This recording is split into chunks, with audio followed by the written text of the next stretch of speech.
This is Kick-Ass Politics. I'm Ben Mathis. Kick-Ass Politics is brought to you by Fiverr. You've heard me rave about Fiverr before. Fiverr is the world's largest online marketplace for services with over 100,000 categories, all offered for a fixed base price of just $5. Logo design, business consulting, marketing, business cards, stationery, web design, translation, transcription, proofreading, legal consulting, and just about any other service you can imagine, all offered at a base price of just $5. And right now, when you go to kickasspolitics.com and click on the Fiverr ad on our sponsor page, you'll be showing our sponsor that you support the show, and you'll get some great offers on services tailored to your needs. Whatever you need done, find it on Fiverr.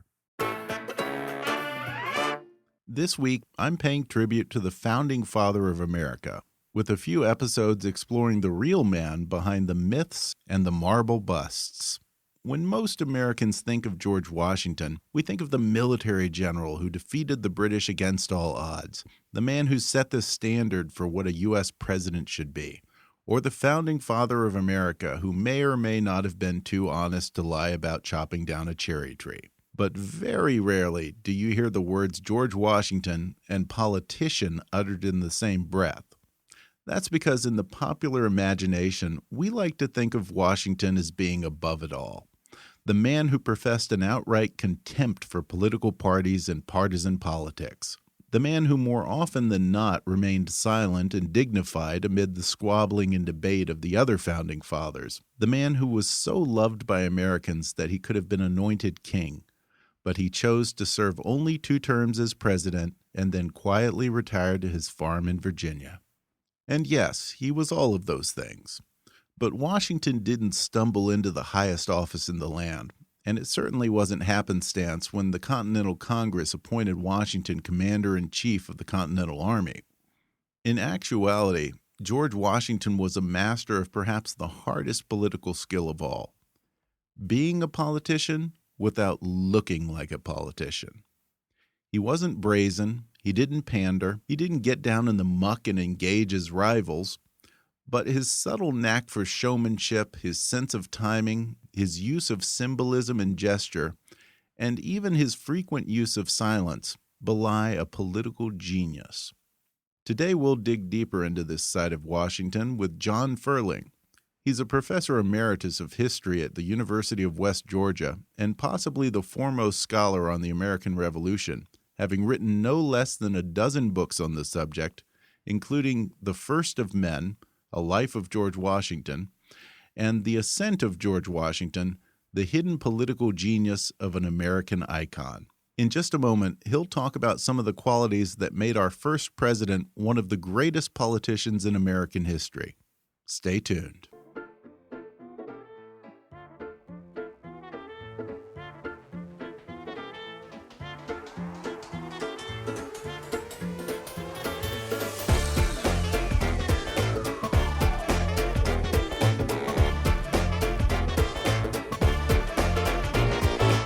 Hollywood to Washington, it's time for Kick-Ass Politics. And now here's your host, Ben Mathis. My guest today is John Ferling. He's a professor emeritus of history at the University of West Georgia and a leading scholar on the American Revolution. He's authored 12 books, including The First of Men, A Life of George Washington, and The Ascent of George Washington, The Hidden Political Genius of an American Icon. I wanted to talk to you about the side of George Washington that a lot of people don't know. I tend to think that he suffers from marble bust syndrome, much like Lincoln did until the Spielberg movie came out. It's very hard to really flesh him out as a person and as a politician, but he really was a remarkable politician. I mean, he's the only president who was ever elected by every state in the Electoral College in the history of America. And he wasn't just popular, he was also very much respected. Even Jefferson, who disagreed with him a lot, once said, "All men err, but at least when Washington errs, he errs with integrity." So I'm curious, you did an entire book on his political ascent and his political savvy. George Washington wasn't particularly well educated. He didn't come necessarily from privilege. or from great wealth or political family. Where did he pick up this interest in politics? I think the driving force behind Washington was his ambition. From the time he was young, I think he wanted to be somebody. He grew up, as you said, not in a privileged background, and in fact, he actually inherited very little. When his father died, George was only about 12 years old when his father died, and so it appeared as though he did not have a very bright future. He might be somebody who would be well known in the county that he lived in around Fredericksburg, Virginia, but probably wouldn't be known outside of that, because he wasn't educated, didn't have the means to obtain an education, as you said. And so I think Washington realized from the beginning that the fastest way that he could ascend was by becoming a soldier and perhaps winning recognition as a soldier. And so as a young man, fortunately for him, a war broke out, what we call the French and Indian War, or sometimes the 7 Years' War, and he became a soldier for Virginia. In fact, he commanded what was called the Virginia Regiment, an army that Virginia raised in that war, and he served for almost 5 years as the commander of that military force from the time he was about 22 until he was 27. And that's where he really begins to learn politics, because he has to deal especially with the governor of Virginia. And he didn't do a very good job of it, actually. He eventually, the governor got turned off toward Washington and told Washington that he was an ingrate despite everything the governor had done for him. Washington hadn't reciprocated and honored the governor. So I think he learns a lot about how to deal with politicians and with assemblymen and whatever, while he is a military figure during that war. That's really the beginning, I think, of Washington's learning as a politician. And at the very end of the war, he succeeded in getting elected to the Virginia House of Burgesses, which was the colonial legislature, colonial assembly in Virginia, and he spends about 17 years as a legislator. So he's with politicians, and he's learning more about politicians and learning how legislatures work. But then that war came to an end. He married. He became a plantation owner. He inherits Mount Vernon when Lawrence, that stepbrother that I mentioned, died of tuberculosis. And it looked like George had no political future other than as a legislator in Virginia, and then the Revolutionary War came along and things began to change in the wake of that. Right. So what was that transition like for him, going from a military man to the House of Burgesses? Well, he wasn't a very influential legislator. He was, I guess, what we would call a backbencher. Most of the legislators were lawyers, or a great many were. The leaders in the Burgesses were lawyers, and Washington wasn't a lawyer, wasn't well educated, as you mentioned earlier, and I think he felt like a fish out of water in that environment. And in fact, Jefferson once said, in fact, Jefferson and John Adams both said the same thing about Washington. They said it independently of one another, and I think neither was aware that the other had said it, that both described Washington as being very slow and deliberate in making up his mind, but when he did make up his mind, he was usually correct in the decision that he made. But in the legislature, where you have debates going on and give and take, you don't have the luxury of taking your time to think things through, and Washington just couldn't do that. So he never really served on a major committee in the assembly. He was just there. He looked after his interest primarily, didn't sponsor any particularly important legislation, but it was, I think, something that he saw as an honor to be in the legislature, and something that a distinguished person would want for himself.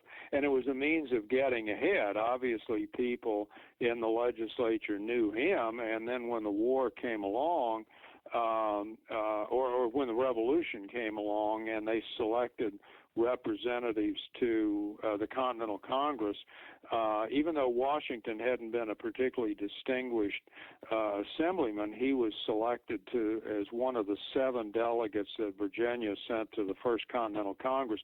More, I think, because they probably recognized the war was inevitable.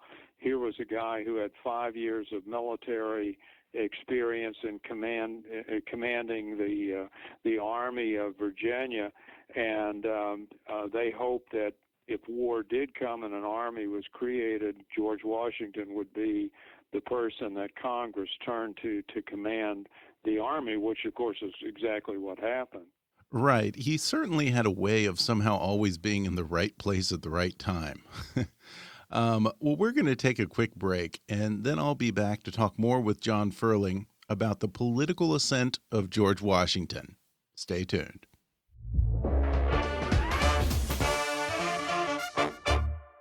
Hi, folks. Do you ever go wine tasting somewhere, say in Napa or somewhere like that, and you run across these great little wines, and you think to yourself, how come I never see these in the grocery store? And you wonder, where can you get these? Well, check out our sponsor, Gold Medal Wine Club. Since 1992, they've been America's leading independent wine club. Unlike other wine clubs, Gold Medal Wines features the really unique and hard-to-find boutique wineries. And virtually every wine they sell meets their strict selection criteria that includes multiple medals from major wine competitions and high ratings from Wine Spectator, Wine Enthusiast, and other national wine publications. And right now, if you go to the show site at kickasspolitics.com and click on our special link on the sponsor page, Gold Medal Wine Club will give you up to 45% off wines rated 90 points and up. Plus, they'll even throw in free shipping. For all your wine desires, Gold Medal Wine Club. And if you like what we're doing here at Kick-Ass Politics, and you want to help keep us on the air, then please show your support for the show and make a donation by going to our GoFundMe campaign at gofundme.com/kickasspolitics. That's GoFundme.com/kickasspolitics. Or go to the show website and click on the donate link. Your support will help keep us producing new and even more interesting programs in the future. That's gofundme.com/kickasspolitics. I appreciate your encouragement and support. Now, enjoy the rest of the show. We're back, and I'm talking with John Ferling about the political genius of George Washington. And it's interesting because we both describe him as a political genius, but there's a sense that in his own time, perhaps Washington was, I guess, to borrow a phrase from the other George W., misunderestimated.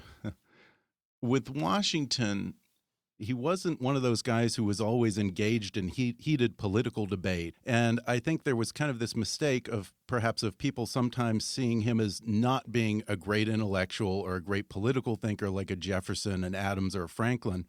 But there is a sense, I think, when you look deeper, that in many ways he was one step ahead of everyone else. Because when you talk about the Continental Congress, there's a story of how he shows up in his military uniform. Right, at the Second Congress, which convened about 3 weeks after the war began, he did bring his uniform along, and he wore his uniform. And I think to us in the 21st century, it seems somewhat strange, but apparently it didn't really seem that strange to anybody at the time. The feeling was that even though an army hadn't been created, the colonies were at war, they were going to create an army, and Washington was demonstrating his commitment to the cause by wearing that that uniform. So, but I think pretty clearly, too, most historians feel that what Washington was doing subtly, or maybe not so subtly, was telling them, look, I'm available when you do create the Army, and I hope that you'll give me a high position in the Army. And I'm sure what he hoped for was to be commander of that Army. So in a way, I mean, it was a political move on Washington's part, but a move of some subtlety, not a great deal of subtlety. Well, there was that side of him that I don't think people realize today, that he was a bit of a showman. And he was very much aware of the power of symbolism. That's right. Yeah. In fact, you know, John Adams called him the great thespian of his day. He really was, I think, somebody. In fact, he loved the theater. When he would go to Williamsburg for the assembly sessions, he would attend the theater while he was commander in chief of the Continental Army during the winter months when they weren't campaigning, and even at Valley Forge, he would have the officers perform plays, and he would attend those plays. He never performed in them himself, but he did love the theater, and I think probably the most famous bit of Washington's theatrics came late in the war when there was something of a rebellion among the officers at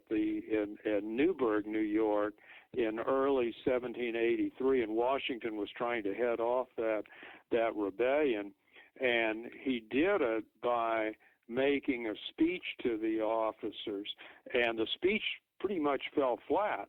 And Washington decided something else had to be done, and so he said, I want to read you a letter, and he reached very slowly into his pocket, and he pulled out a letter which was from a congressman in Virginia. And the letter really didn't amount to much of anything, but Washington started to read that letter, and he stumbled through the first sentence or two, and then he said, again, he stopped and he reached into his pocket very slowly and he pulled out a pair of glasses.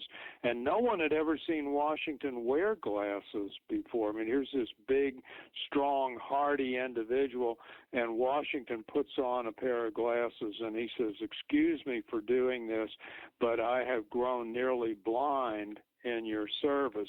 And with that, the conspiracy among the officers just melted away in an instant, like snow under a bright sun. And Washington, through those theatrics, had accomplished what he had set out to accomplish, and what his speech failed to achieve. Right, and I think in the accounts of that meeting, there are stories that some of the disgruntled officers who were leaning toward insurrection started crying as he pulled out the glasses and read it. Openly, I think probably felt some guilt at what they had done, and the fact that Washington, above all else, I think, achieved this sense with his officers and with the public too, that he was sacrificing during the war, and he was sacrificing. I mean, he left home. He leaves to go to Congress, which appoints him to be commander of the Army in May of 1775, and he doesn't get back to Mount Vernon until the fall of 1781. So he's away all of that time. He doesn't take any pay. He says at the very beginning, when he accepts his appointment as commander, I'll serve without pay. I only ask that you pay my expenses during the war. So he did live in a sacrificial manner, and that was what at least at the beginning of the war, that was so the ethic that prevailed, what we oftentimes call the spirit of 1776, that people had to sacrifice in order for this revolution to succeed and for the war to be won. And Washington, more than anybody, I think, acted in a sacrificial manner throughout the war and won the hearts of his countrymen and his officers by doing so. Well, when we talk about his use of symbolism and gesture, another thing that he was a master of is I think it was Adams who said that he had the gift of silence. Yeah, I mean his second inaugural right, was yeah. the shortest Which Adams ever. wished that he had. Adams talked too much, I think. But Washington did have that gift of silence. In fact, oftentimes I think today, I don't know when it started, maybe with, I think probably President Reagan may have been the one that started it, but for the last 30 or 40 years, it seems that presidents almost daily are on television, Right. making a statement about this or that, and oftentimes they wind up inserting their foot in their mouth because of something they say spontaneously. And Washington was wise enough not to do that. He was very, very quiet and thoughtful, and only spoke when after he had really thought things through. Yeah, and I think that's lost on a lot of politicians today. I remember people criticizing Clinton because political gurus thought that he had way too many press conferences. And I remember you probably know this story. It was about 4 months into Washington's presidency, and I believe it was a senator from Pennsylvania was invited to dinner, and he noted that Washington toasted everyone at the table, and then the dinner began, and he just sat there. Everyone talked, and he just sat there, kind of drumming his fork on the table. And so then the guy figured, okay, well, once the women leave the table, then the real discussion will begin. So then the women left the table after dinner, and they're sitting there having their aperitifs and cigars or whatever, and he still just sits there completely silent while everyone speaks. And there is, I think, some wisdom. I guess everyone was waiting 4 months in to know who he was going to appoint, what he was going to do, what decisions he was going to make, and he was smart enough not to put it out there and to hold right. back. And in fact, when he became president, he wrote to 3 or 4 people, to Vice President John Adams, to Alexander Hamilton, and a couple of others, and he asked their advice on how he should comport himself as president. And I think probably followed the advice of Hamilton more than anyone else. But Hamilton laid out, in essence, sort of almost like a monarchical behavior for Washington, that he was to be remote. He would have levees, that is, he would open the door to the president's house once a month or so, or once a week, and people would come in, and he would greet them, and that he would have formal dinners, but that he would not go to anyone else's house. And if somebody asked him over for dinner, he would refuse. And that was the behavior. It was sort of a very Olympian kind of detachment, almost like a European monarch. And I think it fit his character and his temperament very well, because he was sort of an aloof individual. I always felt that, as you mentioned, Washington was not formally educated, and I think he always was quite self-conscious about that. I mean, he was surrounded by people, almost everybody that he was surrounded by, even during the war, was a college graduate. And he had very little formal education, and I think it led to something of a sense of inferiority on his part, and he tried to cover it up by keeping people at arm's length so they wouldn't discover what he regarded as things that he might be inferior in. And so he did have this kind of detached manner about him, and that was certainly the way he operated as president. Wow. So the famous Washington aloofness was actually his way of masking his own insecurities. Who knew? Well, we're going to wrap up part 1 here and pick up in the next episode. And thank you again, John, for joining me. Well, thank you very much for having me. I hope you enjoyed my talk with John Ferling today, and if you did, then I think you'd love his fascinating book, The Ascent of George Washington, The Hidden Political Genius of an American Icon, by my guest today, author and historian John Ferling. And right now, you can download the audio version of his book for free with a special promotion for our listeners from audible.com.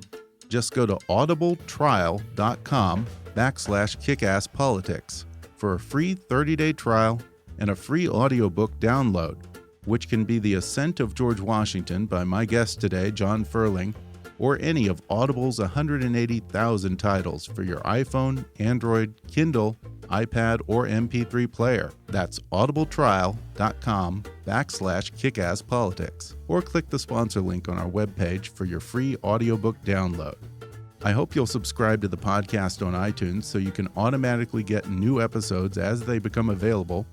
And if you have a minute, then leave us a review on iTunes. Both of those things help a lot with our iTunes rankings and our advertisers.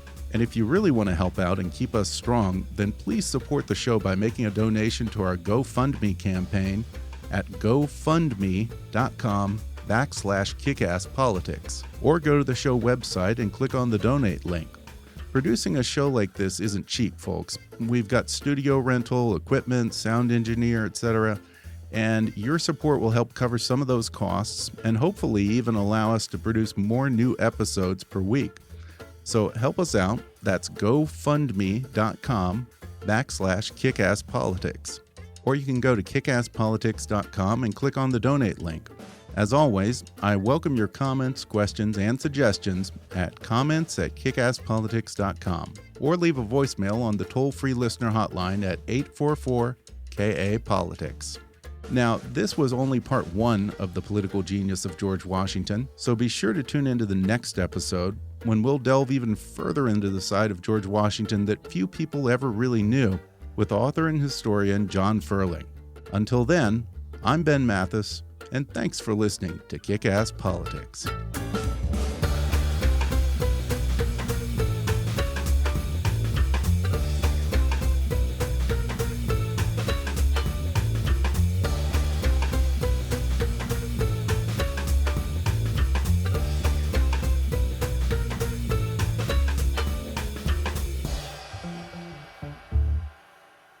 This podcast may not be reproduced without express written permission. Kick-Ass Politics is a trademark of Mathis Entertainment, Inc.